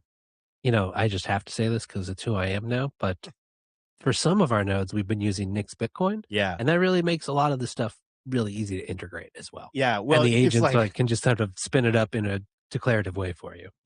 Yeah. Like I just tell the agent, go turn on Prometheus support on Bitcoin D, and it's just a flag in the config, and now it's on. It's so amazing. Yeah. There is so many things out there you can use besides this entire stack. Ride the Lightning is still a really great tool. I think people should check that out if they haven't. I know you love Zeus. Oh, yeah. If you're going to use something to check in or like just, send some sats somewhere on Android, Zeus is great. Yeah. The point I'm trying to make here is you're not replacing the dashboard with the agent. You're using the dashboard now to serve the human and monitor the agent's work. And then the API is being used on the back end from all these tools to give you a single interface. And it is really great, because as long as you have an eye on things, really managing a node is very, very simple. And now having an eye on things is easier than ever, really. Well, let's talk about backups really quick. So Nix Bitcoin does make backing up really easy. Do you want to talk about that briefly? Well, it's just really good at setting things up so that you have clear delineation of like where secrets are kept, and then like where the stateful components of each of the daemons that you're running. Obviously with Bitcoin, you have like the chain state, but then For the various Lightning daemons, there's seed material, there's information on the Bitcoin wallets they have, Your channel and information. then all the stuff about channels. Mhm. Yeah. And so this is where, too, you might want to be pretty careful in terms of like, do you turn the node off when you do a backup? Does it have a API that you can trigger to make sure things are synced before you do a backup? Because what you don't want to do is be broadcasting false stuff to the network and then get penalized or have your channels forced closed.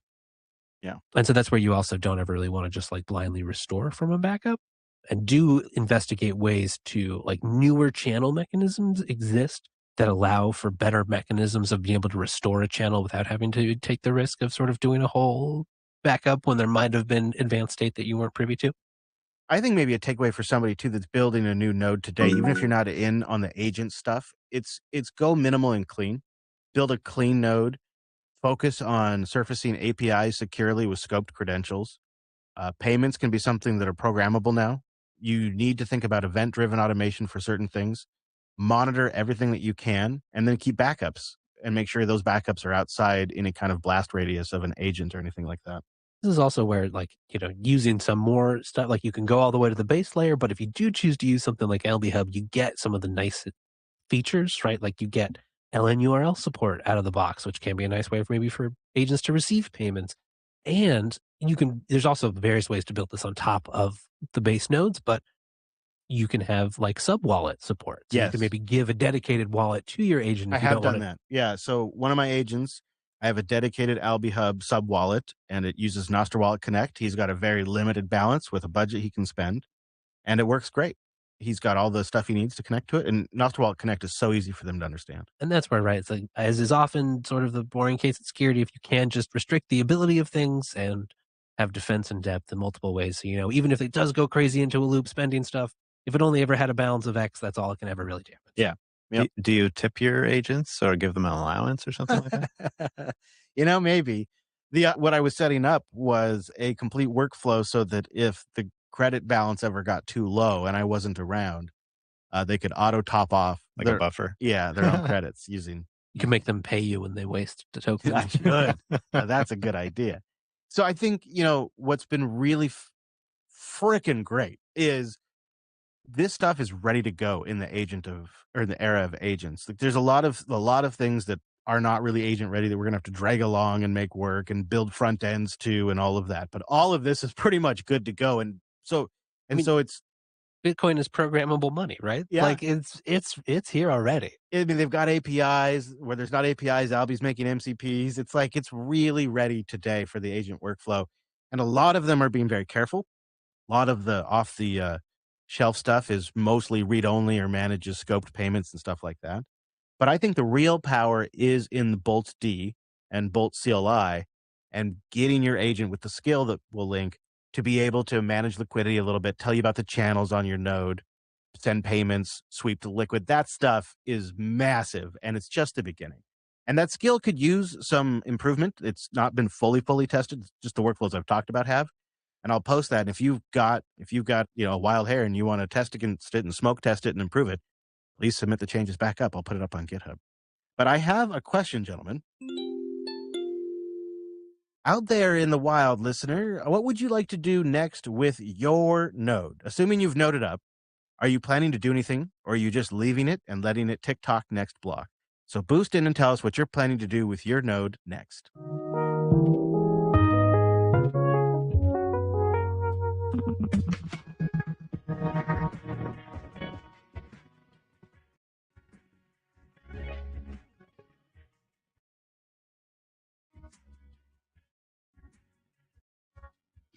Well, coming up on the show, some clips I feel like playing, your boost, and a lot more. So you can support the show just by doing what you do. You want to buy some sats on River? The best way is River in the U.S. And I have a link in the show notes. Use that link, supports the show. Guess what? Any of these, I have a link in the show notes, and you use that link, it supports the show. Bitcoin Well, you're up there in Canada like our buddy Brent. The Bitcoin Well is an amazing automatic self-custody Bitcoin platform. They don't host the wallet. You do. It goes from your wallet to your wallet. The Bitcoin Company, you got sats burning a hole in your pocket, go spend it with the Bitcoin Company. All they do is Bitcoin from Lightning to a gift card in just seconds. Now, if you want to passively stack sats, maybe pay your bills and all that, Bold Card. Audience loves it. Passively stack those sats. It's a great way to go. If it's time to get access to your Bitcoin liquidity without selling it, that's where Salt Lending comes in. Great platform, low minimums, and some wipeout protection, which you never know. Could be useful these days. Links to all of that in the show notes. Thanks to everybody who supports the show by doing what you do.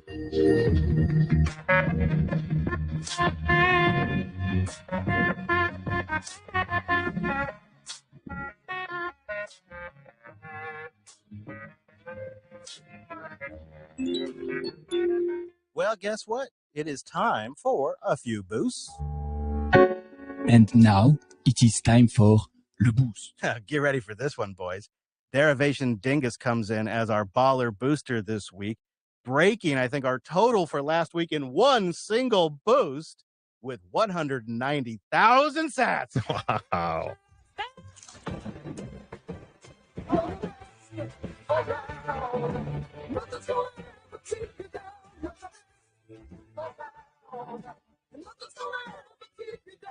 Superior ability. That's enough sats. breeds Superior ambition. That's enough sats to actually buy some lobster, maybe. Derivation writes, "Hi, Chris. I really appreciate everything you do and the work you put into the show. I hope this value makes it a little more worth your time. Twib is one of the best Bitcoin shows on the internet. Oh, Let's get these numbers up, boys." Thank you, sir. Well done. Make it so. Appreciate you very much. You are our baller booster coming in right below there. Also in the baller category, it is Adversary 17. Coming in with 98,899 sats.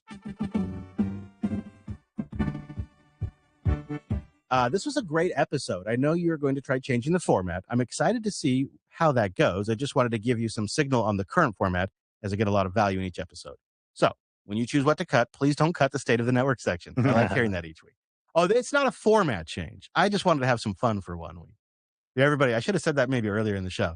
People are going to get to 40 minutes of the show until they hear that. Are you having fun? Yeah, I'm having good. I'm having a fun. You did it. Thank you, adversaries. Kiwi Bitcoin Guide comes in with 49,999 sats. Oh. Hey, Chris, I want to echo some of the other comments here and say that Twib is a highlight of my week, and the signal and value you provide is awesome. The fact that you live and breathe open source and live off value for value means the content is of the highest quality. It seems like all the other Bitcoin pods have either lost their values, sold out to advertisers, or just gone batshit crazy. Oh. So we need you here, buddy. I'd like to see more of the memberships for Twib, and I think there must be some opportunities. Wow. Thank you, Kiwi Bitcoin Guide. That's way too nice. I'm embarrassed, and I appreciate you very, very much. Yes, hi. Thank you very much for the boost and the value. J Cubed boosted in 36,057 sats. I like you. You're a hot ticket. I got busy and I forgot to boost last week. Honestly, I'm a little tired of billionaires telling us what we're doing wrong. Feels like a lack of perspective on the common man at best, and manipulation at the worst. Maybe I'm getting a little paranoid. Oh, I agree. The traders love the vol. I agree. Is there any bacon on board too? I do have some bacon somewhere around here. I always keep bacon nearby. Do you like it crispy? It wasn't bacon. That's I love it, though. It's Bigfoot tonight. I hope that does it for you, Jacob. Perfect. Derivation Dingus is back with 21,420 sats. Just sending a bit more value from the old NixOS node, by the way. Keep it up. That's great. Well, that's very on topic, isn't it? Indeed. Thank you very much. Double ball. Philippa A comes in with 21,221 sats. Put some macaroni and cheese on there, too. Hey, Chris, thanks for your consistency over time with the show. Even hearing your theme music calms my nerves and lifts my spirits each week.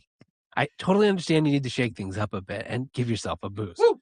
I've noticed you getting more and more upset over the BIP 110 situation. It does bother me a lot. As the weeks go by. These guys know I complain about it out there.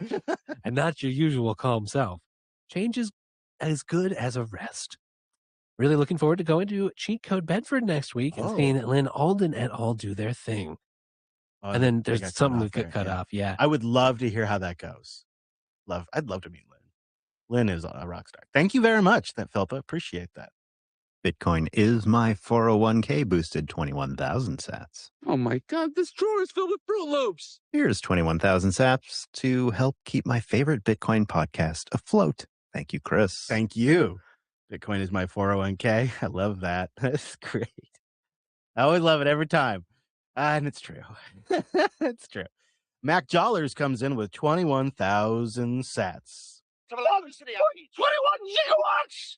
Gas for air after your hiatus. Content, sweet, pure signal. Yes, we're back. Hopefully people don't mind the episode 100 party a little early. But it's fun to hang out with the boys and talk nodes. Thank you very much, Mac Jollers. Appreciate the boost. Boba comes in with 21,000 sats.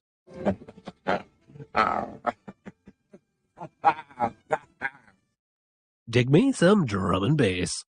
And then second message here. Bad take on BTC? Question mark. I think Mr. Wonderful's break the chain comment on quantum FUD was embarrassingly bad, considering it was espoused from the position of informed authority at the I time. hate it when they do that.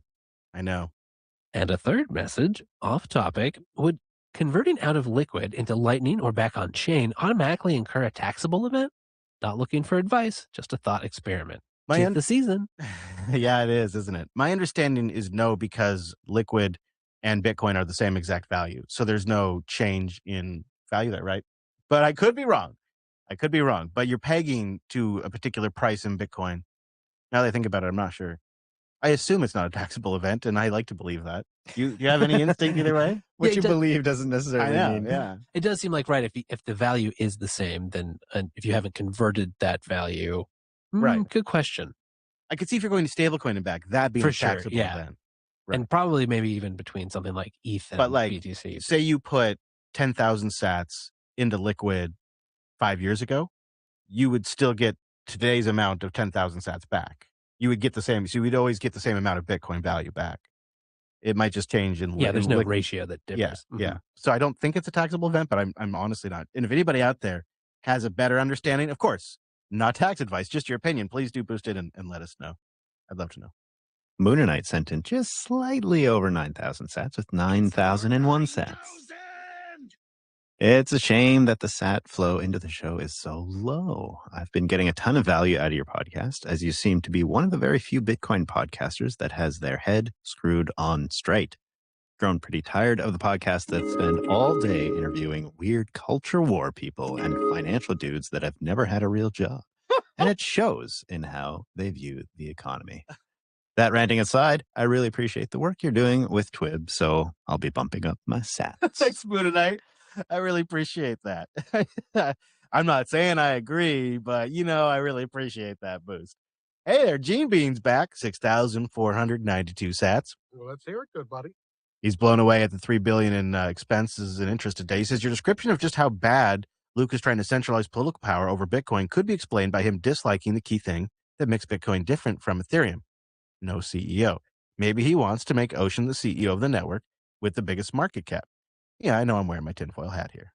And he says, how is that JB mining pool coming along? I think Adversaries was working on that when you were out there with him, right? Yeah, and didn't you have a little miner on the... I'm a bottleneck. On the soundboard there for a little while? I'm such a bottleneck. I am such a bottleneck to this stuff. It's horrible. I don't know. I think Adversaries has made some really good progress. So I got to sit down. Adversary 17 and I are going to have a chat, and we'll figure it out at some point. I am the bottleneck there. Just because things are so busy. I don't know when things are, maybe in 4 or 5 years when my kids are all grown up, maybe, I don't know. It'll be too late. I just don't know. Thank you, Gene. And when I do know, I think you're going to be the first person I tell. User 888 comes in with 2,000 sats. Thanks for doing what you do. Thank you, User 88. Appreciate you. Cosnow also came in with 2,500 sats, but no message found.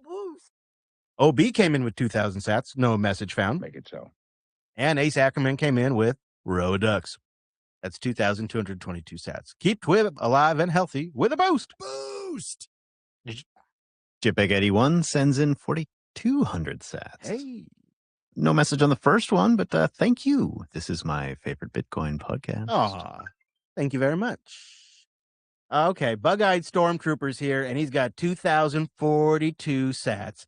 I feel like I got something for him, right? I got something. It's busting with happiness seeing you again. This is the way. hello there. Suppose that BIP 110 does pull it off and it goes bad. Is it possible for the community to roll it back, or is it a one-way street? I don't know if I have an answer. I mean, it depends on how far it goes and and how much, mining power they would actually be able to get. The length of diverged history is going to increase the pain over time, right? That's it. Yeah. And now we just don't know really till it happens, I suppose, and how far it gets. It's one of the things I just don't even want to have to worry about.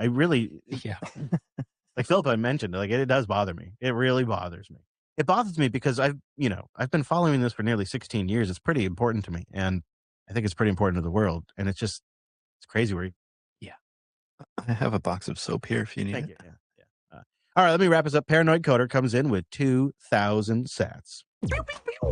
I mentioned Spark on these boosts a couple times now, and I just noticed that Primal recently switched from using Lightning via embedded Spark wallet to a custodial Spark wallet that auto swaps to Lightning. Pretty cool to see this technology actually get adopted.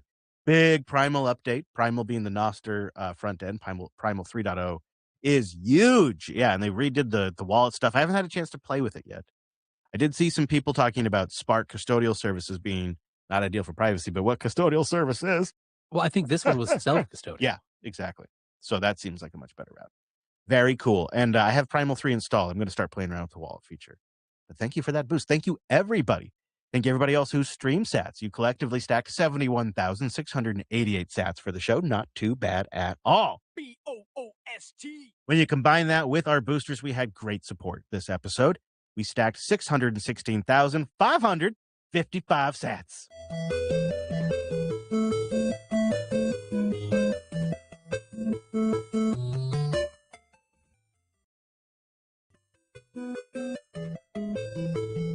If you'd like to support the show, a boost is a great way to do it. Fountain FM makes it really easy. There's also a membership option in Fountain as well as Jupiter.Party if you want to support the entire network. No advertiser, just do it for the love of it. And of course, for the long-term stacking of those sats, to support the show by sending a boost.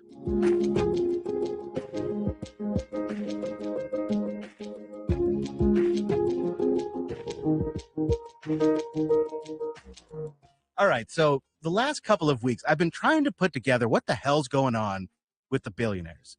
Why is Ray Dalio and Chamath and others coming out who were pro-Bitcoin now saying Bitcoin's it's a loser, it's no good? And I knew there must be some sort of shitcoin play in the works, and I believe, boys, I have put it together. Oh, wow. Oh, and it's a doozy. I'll get my wallet ready. To be honest with you, it deserves more of my time to fully dig into it because this is a big one. And I have just begun to scratch the surface, and it's really something. So let's see, where do we even start? The token that we're going to talk about today is called Tau. And again, if you're listening, you know more about this, please boost in a correction.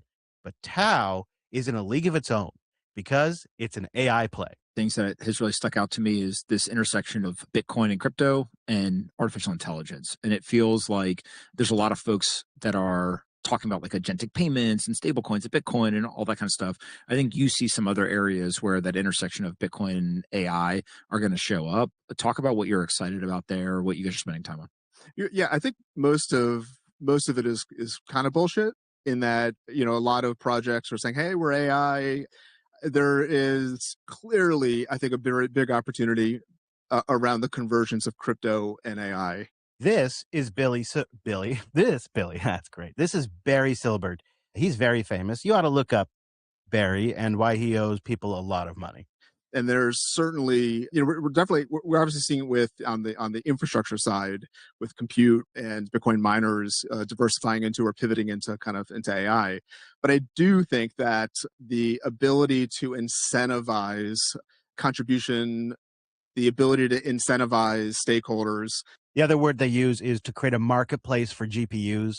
In unique ways around AI is super exciting. And so we got involved in something called Bitensor, which is a decentralized open source protocol, just like Bitcoin. Just like Bitcoin, guys. I bet it's 1-to-1. But instead of incentivizing security of the network, it incentivizes people to essentially kind of compete and try to solve complex problems of the world. So So instead of doing silly SHA-256 throwaway math or whatever, just stuff that's just burning stupid electricity, just dumb mining, this is the same thing as Bitcoin, but it's solving AI problems.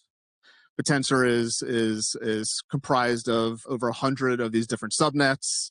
These subnets are competitions where people are trying to predict sport outcomes or discover drugs or incentivizing compute or storage. Super, super interesting intersection of kind of crypto AI. There's a few other projects that I think are interesting, but this definitely is the first one that has reached escape velocity. And the token that the entire network operates on is this Tau token. And yeah, go ahead. Wait, well, he said solve the world's biggest problems, and then the first example he came up with was baseball betting. Yeah.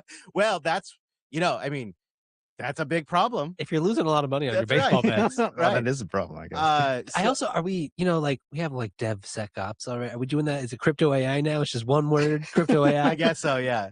Agentic crypto AI, you can make it 3. Good point.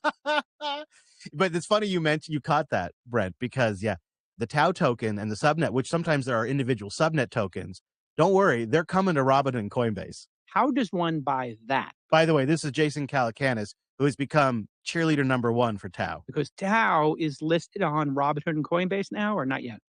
Tau itself is on Coinbase. I'm not sure if it's on Robinhood.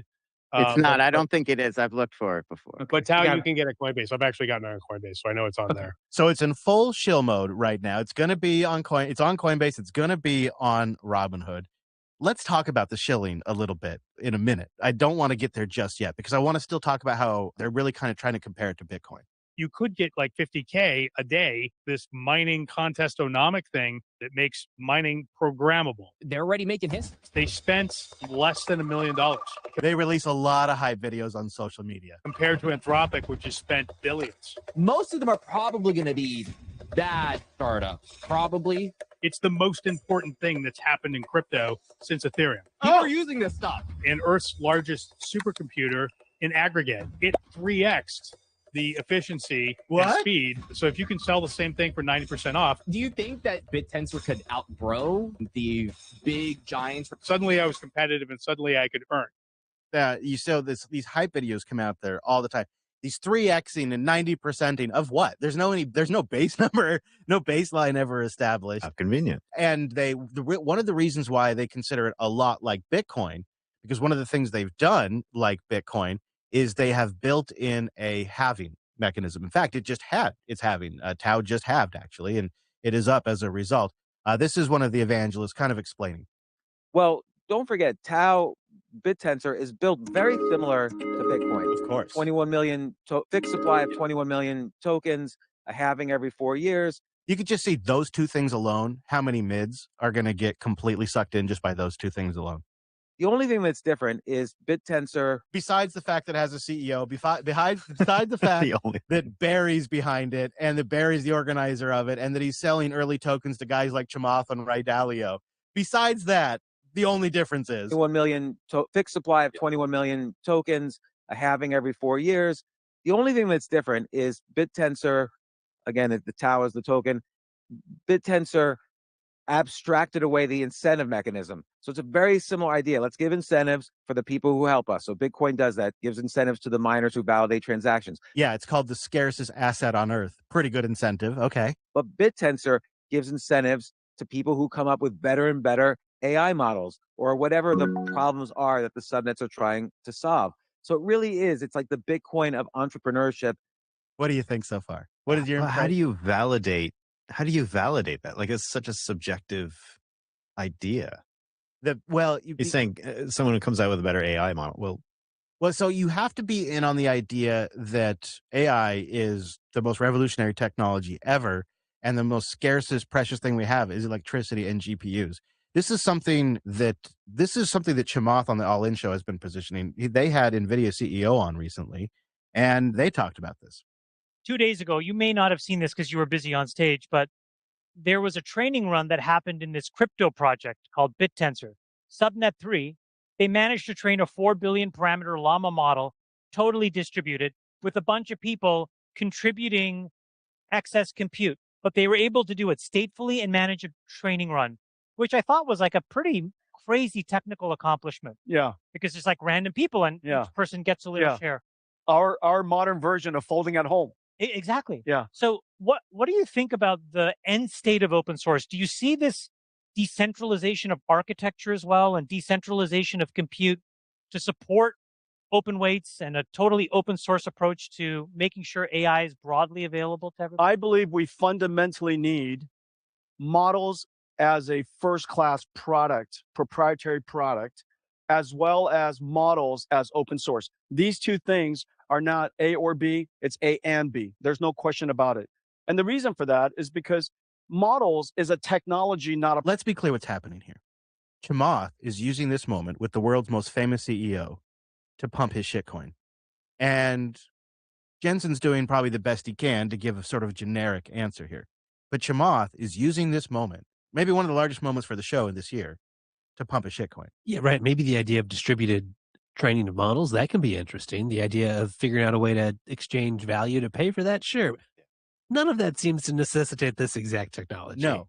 Also, his buddy Jason Calacanis has been on X telling people to sell their Bitcoin and buy Tau. And now he's turned his podcast, This Week in Startups, basically into a Tau advocacy podcast. Today's episode is all about it.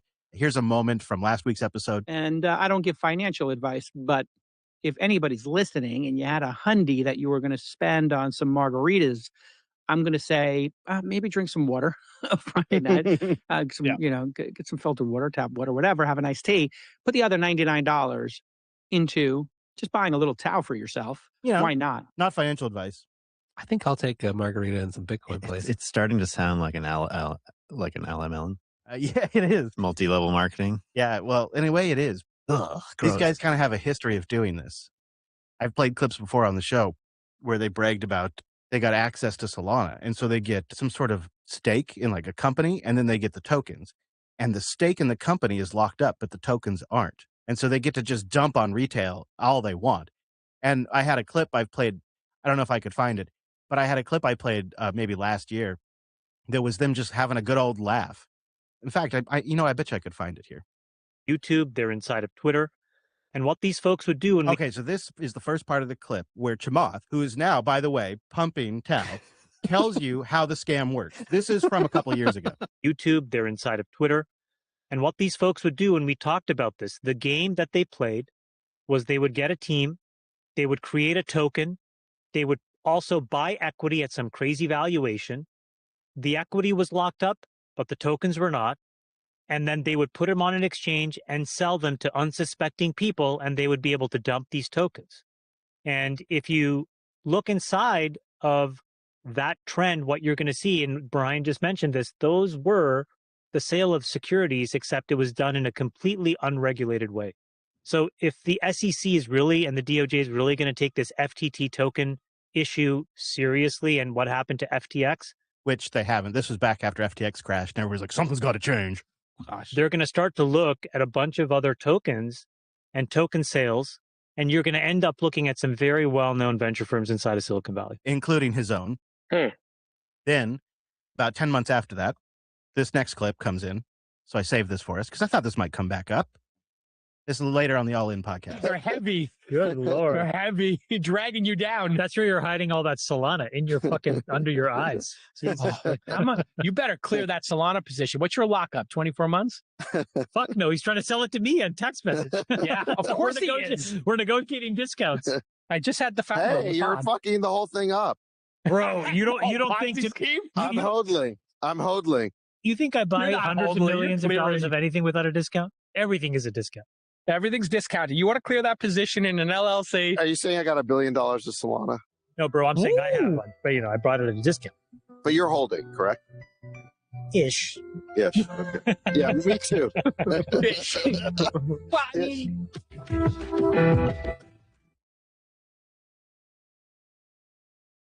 Introducing the Notary Chain UTXO Settlement Protocol, your gateway to secure compliant and transparent blockchain-based settlements. Harnessing the power of the ERC 3643 protocol and UTXO-based proof of funds, we deliver trust and legal certainty in high-value transactions. Our advanced cryptographic verification, zero-knowledge proofs, and hardware security modules ensure unparalleled compliance with global regulations. Experience near-instant settlement finality perfect for seamless cross-border transactions with reduced counterparty risks. Notary Chain integrates effortlessly with your existing financial frameworks using multi-signature verification and real-time threat detection. Discover the ALESC settlement framework and Goldback token for legally enforceable asset-backed digital transactions. Built to meet stringent regulatory standards, our protocol provides unmatched security and efficiency for institutional clients. Join the future of settlement with Notary Chain and redefine trust in both traditional and digital asset markets today. I wanted spending money that didn't lose value the second I earned it. That's why I started using Goldbacks. They're real 24-karat gold you can spend just like cash, but with one huge difference. They don't get crushed by inflation. Thousands of stores accept them, so I can actually use them for everyday things. And while my dollars weaken sitting in my wallet, my Goldbacks hold their strength. Plus, when you pay with them, nothing gets tracked. It just feels like cash finally upgraded into something that protects you. Welcome to Kinesis, Research Division. We've been researching whether an 8-foot silverback gorilla can protect your savings better than Kinesis. It's good, but it's not everyone's cup of tea. At Kinesis, we protect your savings with a passive income paid in gold every single month. Just look how much we paid out to our customers last year. Buy gold with a click and start earning gold from day one. Protect and grow your savings with Kinesis. Sign up today. Take it easy, old chap. Unlock the future of fiduciary operations with Justice Fund, the digital platform that reshapes judgment claims and bills of exchange into efficient digital workflows. Experience advanced claim management with automated workflows, real-time updates, and secure exchange processing. Stay ahead with comprehensive compliance and reporting tools enhanced by military-grade multi-factor authentication and end-to-end encryption. Enjoy peace of mind with our platform's 99.9% uptime and record of zero security breaches. Justice Fund seamlessly integrates into your existing technology, slashing processing time by up to 70% and cutting operational costs by 65%. Benefit from customizable dashboards, advanced analytics, and dedicated support tailored for fiduciary professionals.